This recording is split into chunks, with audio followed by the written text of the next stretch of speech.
ॐ सहनाववतु सहनो भुनक्तु सह वीर्यं करवावहै तेजस्विनावधीतमस्तु मा विद्विषावहै। ॐ शांति शांति शांति। आदरणीय श्रोतागण, सबको सादर नमस्ते। आइए हम सभी ऋग्वेद आदि भाष्य भूमिका से उपासना विषय पर चर्चा कर रहे हैं। पिछले दिनों महर्षि दयानंद सरस्वती जी ऋग्वेद के इस मंत्र का 3 प्रकार से अर्थ करते हैं। मंत्र है ओम युञ्जन्ति ब्रध्नमरुसंचरन्तं परितस्थुषः रोचन्ते रोचनादिवे। प्रथम अर्थ करते हैं युञ्जन्ति, ये योगिनो विद्वांसः, परितस्थुषः, परितः सर्वतः सर्वान् जगत पदार्थान् मनुष्यान् वा चरन्तं च्यातारं सर्वज्ञम् अरुषम अहिंसकं करुणामयं रुषहिंसायां ब्रध्नं विद्यायोगाभ्यास प्रेम भरेन सर्वानंदवर्धकं महान्तं परमेश्वरमात्मना सह युञ्जति। रोचनाः त आनंदे प्रकाशिता रुचिमया भूत्वा दिवि द्योतनात्मके सर्वप्रकाश के परमेश्वरे रोचन्ते परमानंद योगेन प्रकाशन्ते इति प्रथमोर्थः। हिंदी में अर्थ करते हैं मुक्ति का उत्तम साधन उपासना है, इसीलिए जो विद्वान लोग हैं वे सब जगत और सब मनुष्यों के हृदयों में व्याप्त ईश्वर को उपासना रीति से अपने आत्मा के साथ युक्त करते हैं। वह ईश्वर कैसा है कि चरंतम अर्थात सबका जानने वाला, अरुषम हिंसादि दोष रहित, कृपा का समुद्र, ब्रध्नम सब आनंदों का बढ़ाने वाला, सब रीति से बड़ा है, इसीलिए रोचना अर्थात उपासकों के आत्मा सब अविद्यादि दोषों के अंधकार से छूट के दिव्य आत्माओं को प्रकाशित करने वाले परमेश्वर में प्रकाशमय होकर रोचनते प्रकाशित रहते हैं। यह पहला अर्थ हुआ।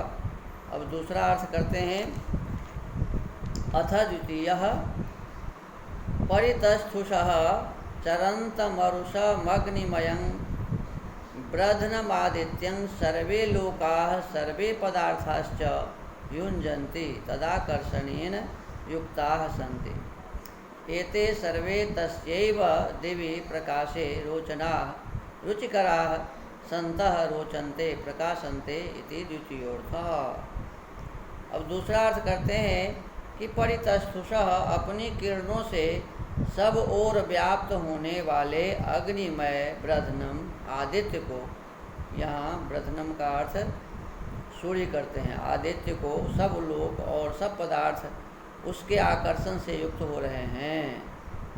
यानी सूर्य के आकर्षण से सभी आकर्षित हो रहे हैं और सूर्य के प्रकाश से सभी प्रकाशित हो रहे हैं और उसी के प्रकाश से प्रकाश वाले होकर प्रकाशित हो रहे हैं। विद्वान लोग उसी को सब लोगों का आकर्षक जानते हैं इति द्वितीयोर्थः। एक तो अर्थ परमात्मा की उपासना से संबंधित किया और दूसरा अर्थ सूर्य के माध्यम से ही सबको प्रकाश मिलता है और सूर्य सारे लोगों को अपने आकर्षण में रखता है।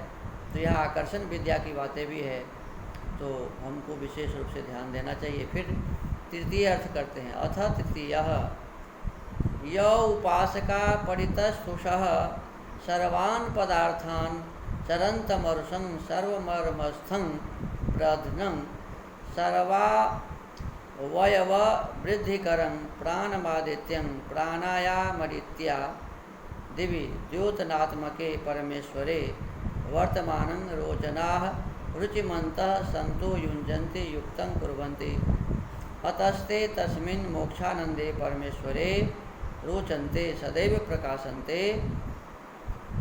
कहते हैं इस मंत्र का तीसरा यह भी अर्थ है कि सब पदार्थों की सिद्धि का मुख्य हेतु जो प्राण है। कहते हैं सभी पदार्थों की सिद्धि का मुख्य हेतु प्राण है। यानी हम जो श्वास खींचते हैं, हम जीवित हैं तभी तक तो इस पदार्थों के संबंध में हम जानकारी हासिल करते हैं, इससे उपयोग लेते हैं इसका। कहते हैं उसको प्राणायाम की रीति से अत्यंत प्रीति के साथ परमात्मा में युक्त करते हैं। हमारा जो ये प्राण है तो कहते हैं इस प्राण को प्राणायाम की रीति से अत्यंत प्रीति के साथ परमात्मा में युक्त करते हैं। इसी कारण वे लोग मोक्ष को प्राप्त होके सदा आनंद में रहते हैं। जिससे क्या होता है तो हम आनंद की प्राप्ति करते हैं। अब इसमें प्रमाण देते हैं स्वामी जी कि मैंने ये अर्थ क्यों किया, क्योंकि ये पश्चिमी सभ्यता के विद्वान मैक्स मूलर आदि है, ये लोग तो दूसरा ही इसका अर्थ करते हैं। तो ये कहते हैं निघंटु का प्रमाण देते हैं, अध्याय 2 खंड 3, मनुष्य नामसु तस्थुषः पंचजना इति पठितम्। तस्थुषः पंचजना, इसका अर्थ मनुष्य करते हैं। महत् ब्रध्नम इति महन् नामसु पठितम्, ये भी निघंटु अध्याय 3 खंड 3। तथा युञ्जन्ति ब्रध्नम मरुषं चरन्तमिति असौ वा आदित्यो ब्रध्नो पुरुषो मुमेवास्मा आदित्यं युनक्ति स्वर्गस्य लोकस्य समष्ट्यै। ये शतपथ कांड 13 अध्याय 2 है। प्रश्नोपनिषद में कहा है, प्रथम प्रश्न के 5वें मंत्र में, ओम आदित्यो हवै प्राणो रयिरेव चंद्रमा रयिर्वा एतत् सर्वं यन्मूर्तं च तस्मान् मूर्तिरेव रयिः। प्रश्नोपनिषद का यह है। कहते परमेश्वरात् महान कश्चिदपि पदार्थो नास्त्येवातः प्रथमेऽर्थे योजनीयं तथा शतपथ प्रमाणं द्वितीयमर्थं प्रति एवमेव प्रश्नोपनिषद प्रमाणं तृतीयमर्थं प्रति च। यहाँ तीनों अर्थ में 3 प्रमाण दे रहे हैं। कहते हैं प्रथम अर्थ में तो परमेश्वरात् महान कश्चिदपि, परमात्मा महान कैसे है तो इसको निरुक्त से साबित किया है उन्होंने। तथा शतपथ ब्राह्मण के आधार पर दूसरा अर्थ उन्होंने किया है कि कैसे सूर्य सबको प्रकाशित करता है और कैसे क्या कहते हैं सूर्य सबको अपने आकर्षण में रखता है। और कहते हैं प्रश्नोपनिषद के प्रमाण के माध्यम से इन्होंने तृतीय अर्थ किया है, जिसके माध्यम से प्राण को मुख्य आधार कहा गया है इस जीवन का, और प्राणायाम के माध्यम से अपने आप को उस परमेश्वर से जोड़ने का और मोक्ष प्राप्त करने की बातें कही है। तो इस प्रकार से ये तीनों अर्थ प्रमाण सहित उन्होंने लिखा है। क्वचिन्नि घंटा स्वस्यापि ब्रध्नारुषौ नाम्नि पठिते परन्तस्मिन् मन्त्रे तद्घटना नैव संभवति शतपथादि व्याख्यान विरोधात् मूलार्थ विरोधात् एक शब्दे नाप्यनेकार्थ ग्रहणाच्च। एवं सति भट्ट मोक्ष मूलरेण ऋग्वेदस्येंग लेंड भाषया व्याख्याने यदस्वस्य पशोरेव ग्रहणं कृतं तद भ्रांति मूल व्यवास्ति सायणाचार्येनास्य मंत्रस्य व्याख्याया मादित्य ग्रहणादेकस्मिन्नंसे तस्य व्याख्यानं सम्यग् अस्ति। यानी इसमें सायन के भाष्य को ठीक बताते हैं, क्योंकि सायन आदित्य इसका अर्थ किया है और मैक्स मूलर घोड़ा इसका अर्थ किया है। तो कहते हैं मैक्स मूलर का अर्थ तो मानने ही योग्य नहीं है, उन्होंने गलत अर्थ किया है। सायन ने जो भाष्य किया है वो मानने योग्य है, सम्यक अस्ति। परंतु न जाने भट्ट मोक्ष मूल रे नायमर्थ आकाशाद वा पातालाद वा गृहीतः अतो विज्ञायते स्वकल्पनया लेखनं कृतमिति ज्ञात्वा प्रमा नाहं नास्तेति। इन तीनों अर्थों में निघंटु आदि के प्रमाण भाषा में लिखे हैं, जो संस्कृत में भी कहा गया। सो देखे रहना, इस मंत्र के इन अर्थों को नहीं जान के भट्ट मोक्षमूलर साहब ने घोड़े का जो अर्थ किया है सो ठीक नहीं है। यद्यपि सायणाचार्य का अर्थ भी यथावत नहीं है, परंतु मोक्षमूलर साहब के अर्थ से तो अच्छा ही है।